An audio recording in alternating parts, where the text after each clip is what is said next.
नमस्कार प्यारे बच्चों, स्वागत करते हैं आप सभी का एनसीईटी कॉन्सेप्ट पर। तो बच्चे, एक आप नोटिस देख रहे होंगे जो सेंट्रल यूनिवर्सिटी ऑफ झारखंड की तरफ से है, जो कि लिस्ट में इनका नाम नहीं था। तो आपको शक हो रहा है क्या सर, लिस्ट में नाम नहीं होने के बावजूद भी क्या यह यूनिवर्सिटी आईटीपी कोर्स करा सकता है? क्या यह पॉसिबल है? जी हाँ, बिल्कुल पॉसिबल है। क्योंकि बच्चे इसी की तरह और भी यूनिवर्सिटीज थी, जैसे आपका इलाहाबाद यूनिवर्सिटी हो गया, कुछ हिमाचल प्रदेश की यूनिवर्सिटी थी। मतलब चांसेस हैं कि और भी अगर चाहे अभी इलाहाबाद यूनिवर्सिटी चाहेगा तो बच्चों को ले सकता है। ठीक है, तो उसी तरह से अभी नोटिस जारी किया है। कौन सा यूनिवर्सिटी? तो आपका यूनिवर्सिटी का नाम है सेंट्रल यूनिवर्सिटी ऑफ झारखंड। अब देखेंगे डिटेल में क्या है, कैसे करना है, कैसे हम लोग का एडमिशन हो सकता है, क्या अभी चांसेस हैं एडमिशन होने का, और कब से रजिस्ट्रेशन ओपन हो रहा है, और कब डॉक्यूमेंट का वेरिफिकेशन होगा, क्लासेस कब से चलेंगे, पूरा डिटेल में बात करने वाले हैं। क्या सर आपकी बात हुई वहां पे? जी हाँ, हम लोग बात करने का प्रयास किए, बात हुआ भी, और उन्होंने क्लियर तो नहीं बोला कि हाँ, वो बोले कि हाँ आईटीपी। मैं बोला सर लिस्ट में तो नाम ही नहीं था आपका, तो बोले कि कोई बात नहीं है ना, वो मेरे ऊपर रहता है। ठीक है, हमने एनसीटी से अप्रूवल ले लिया है और हम जो है आईटीपी कोर्स करा रहे हैं। ठीक है, और पब्लिकली आप देखोगे उनका बच्चे यहाँ पे ऑफिशियल नोटिस आता है और उसमें मुहर वगैरह लगा होता है, तो ये तो फेक तो नहीं हो सकती है ना। चलो, तो उससे पहले आप सभी को बता दें, अगर आपके भाई बहन आपके जूनियर अगर एनसीईटी का प्रिपरेशन करना चाहते हैं तो एनसीईटी आईटीपी के लिए सबसे बेस्ट जो प्लेटफॉर्म है एनसीईटी कॉन्सेप्ट है। आप उन्हें बोलिए कि श्योर सिलेक्शन बैच को जल्द से जल्द ज्वाइन करें, अपनी पढ़ाई को स्टार्ट करें, लेट नहीं करें, वरना इसी तरह से उनको पछतावा होना पड़ जाएगा। जैसे आप लोग अभी लेट से बच्चे आपका एडमिशन हो रहा है, क्यों? क्योंकि आपके मार्क्स भी कम रहे होंगे या फिर अब एक्टिव नहीं रहे होंगे। ठीक है, तो यहाँ पे झारखंड केंद्रीय विश्वविद्यालय के बारे में डिटेल में जानेंगे। तो उससे पहले इन्होंने देखो, कल शाम को इनका नोटिस आता है, 25 अगस्त का नोटिस है, आज आपका 26 अगस्त है। ठीक है, यहाँ पे आप देखो क्लियर इन्होंने लिखा है कि आईटीपी एनसीईटी के स्कोर के बेस पे ही आपका एडमिशन होने वाला है।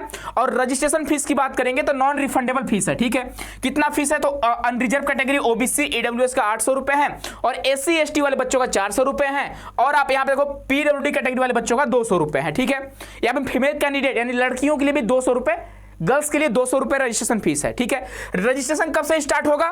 तो आपको इसी अभी यहाँ तो वेबसाइट नहीं है, ठीक है, वेबसाइट अलग है इसका, है ना। आप बच्चे 26 अगस्त से लेकर 6 सितंबर तक आप कर सकते हो रजिस्ट्रेशन। यह उनका नंबर है, लेकिन कॉल नहीं उठाते हैं। ठीक है, आप कॉल करिएगा, प्रयास करिएगा, कॉल उठाते नहीं है। कोई भी आपकी क्वेरी होगी तो प्रयास करिएगा, हो सके उठा ले फोन। ठीक है, चलो यहाँ पे आगे बढ़ेंगे। तो यहाँ पे सीट की बात करें, इन्होंने सीट की बात करा हुआ है कि हमारे यहाँ जो 50 सीट है बीए बीएड का है और 50 सीट बीएससी बीएड का है, जहाँ पे कैटेगरी वाइज आपको सीट बता दिया गया है। अनरिजर्व में 22 सीट है, आप बीएससी में भी और बीए बीएड में भी। ठीक है, और आगे बढ़ते हैं। यहाँ पे आगे बढ़ेंगे तो और यहाँ पे आपको पूरा एलिजिबिलिटी क्राइटेरिया के बारे में बात किया हुआ कि अगर आप बीए बीएड करना चाहते हैं तो पहली बात कैंडिडेट विथ मिनिमम आपका 12th में मिनिमम 50% मार्क्स होना चाहिए। उसके साथ बच्चे आपका जो भी है रिकॉग्नाइज्ड बोर्ड में आपका 5% का रिलैक्सेशन वगैरह है, और बीएससी बीएड में सेम वही है। ठीक है, कि आपका एटलीस्ट 50% मार्क्स होने चाहिए। आगे बढ़ेंगे तो यहाँ पे आपको बोला गया है कि list of document required during online registration. आपको ऑनलाइन रजिस्ट्रेशन के टाइम कौन कौन से डॉक्यूमेंट्स आपको जरूरी होता है। ठीक है, तो ये सारे डॉक्यूमेंट्स आपको बताया गया। यहाँ पे आप देखोगे आपसे एनसीईटी का स्कोर कार्ड भी लिया जा रहा है, एप्लीकेशन नंबर भी, एडमिट कार्ड भी आपसे मांगा जा रहा है। तो ये सारे आपके पास होनी चाहिए, तभी आप ऑनलाइन रजिस्ट्रेशन कर पाओगे, है ना। और यह जो है जब फॉर्म भरोगे तो यह मैंडेटरी हो जाएगा, आपसे अपलोड करने का ऑप्शन मांगेगा ही मांगेगा। ठीक है, ऐसा इन्होंने बताया हुआ है। आगे चलोगे, आगे और क्या दिया हुआ है, ये सारे डॉक्यूमेंट्स वगैरह है। ठीक है, और यहाँ पे आपसे बोला गया है कि the name of the candidate claiming reservation must, यानी कि अगर आप फॉर्म भरते टाइम अगर आप एनसीईटी का फॉर्म भर रहे होंगे एनसीईटी का एग्जाम देने के लिए, तो अगर वहां पे ओबीसी रिजर्वेशन से फॉर्म भरे हैं या फिर जो भी आप कैटेगरी लगाए हो उसी कैटेगरी को आपको यहाँ पे देना होगा।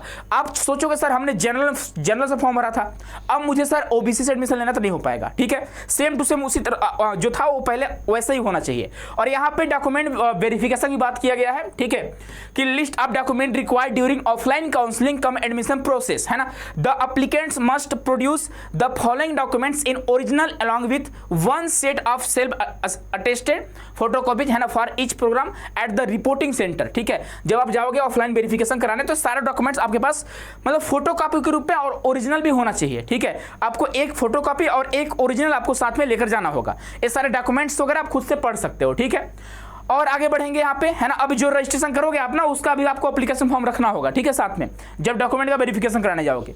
और यहाँ पे और भी आपका डिटेल दिया हुआ, पढ़ सकते हो खुद से आप लोग, उतना कुछ खास है नहीं। ठीक है, और यहाँ पे हाँ ठीक है, चलो रिजर्वेशन की पूरा बात किया गया है। यहाँ पे कौन कौन से सब्जेक्ट आपको लेने थे, तो लैंग्वेज 1 में बच्चे आपका यहाँ पे होना चाहिए 38 लैंग्वेज में से कोई भी एक लैंग्वेज, 38 लैंग्वेज में से कोई भी एक लैंग्वेज आप लिए हो तो आप यहाँ पे एलिजिबल हो। लैंग्वेज 2 की बात करते हैं, any one language other than language to be chosen from section 1 beside the language chosen in section 1, यानी वही है, दो अलग अलग कोई भी लैंग्वेज, कोई भी लैंग्वेज है, कोई दिक्कत नहीं है, ठीक है। मैथिली है, पंजाबी है, उड़िया है, कन्नड़ है, तमिलनाडु है, तमिल है, कोनो लैंग्वेज है, कोई दिक्कत नहीं है, ठीक है। आगे बढ़ोगे, यहाँ पे आपको बोला गया है कि domain specific subject, domain 1, domain 2, domain 3 की बात किया है, तो the candidates has choose 3 domain subject, ठीक है, सेक्शन 2 है ना। और यहाँ पे ये जो बात कर रहा है बीए बीएड की बात कर रहा है, ठीक है। बीए बीएड में आप देखोगे यहाँ पे आपसे बोला गया है जैसे एग्जांपल में इकोनॉमिक्स, हिस्ट्री, पॉलिटिकल साइंस है ना, या फिर नॉट इकोनॉमिक्स या हिस्ट्री, ठीक है। यानी कि भाई कोई बच्चा थोड़ी ना इकोनॉमिक्स 2 बार लेगा, है ना, इसका कहने का यही मतलब है। यानी 3 आपके अलग अलग डोमेन सब्जेक्ट होने चाहिए। बीएससी बीएड में फिजिक्स, केमिस्ट्री, मैथमेटिक्स होना चाहिए, ठीक है, ऐसा इन्होंने बोला हुआ है। और हो सकता है बायोलॉजी वाले बच्चों को भी ये मौका दें, लेकिन यहाँ पे कुछ ऐसा इन्होंने बताया नहीं है कि बायोलॉजी वाले बच्चों को मौका दी जा रही है कि नहीं बीएससी बीएड में, ठीक है।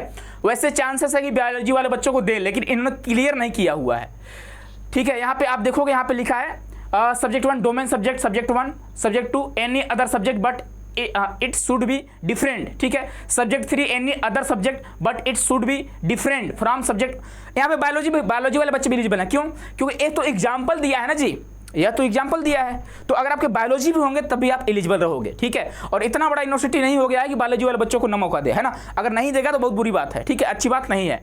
और इनके यूनिवर्सिटी पे भाई अच्छा इफेक्ट नहीं पड़ेगा, सिंपल सी बात है। भाई बायोलॉजी वाले बच्चों को मौका देगा, एग्जाम्पल दिया हुआ है, ठीक है। यहाँ पे कंपलसरी नहीं बोला गया कि फिजिक्स, केमिस्ट्री, मैथमेटिक्स कंपलसरी नहीं बोला गया है। और यहाँ पे आपके टीचिंग एप्टीट्यूड और जनरल टेस्ट कंपलसरी है, आपको आप दिए ही होंगे एग्जाम इसका, और ये सारे इन्फॉर्मेशन थे। यानी कुल मिलाकर आप जाओ, करो रजिस्ट्रेशन, आप एडमिशन ले सकते हो। सर किसको करना चाहिए भाई? अब देखो जो बच्चे हुए हैं ना, वो कम मार्क्स वाले बच्चे हैं।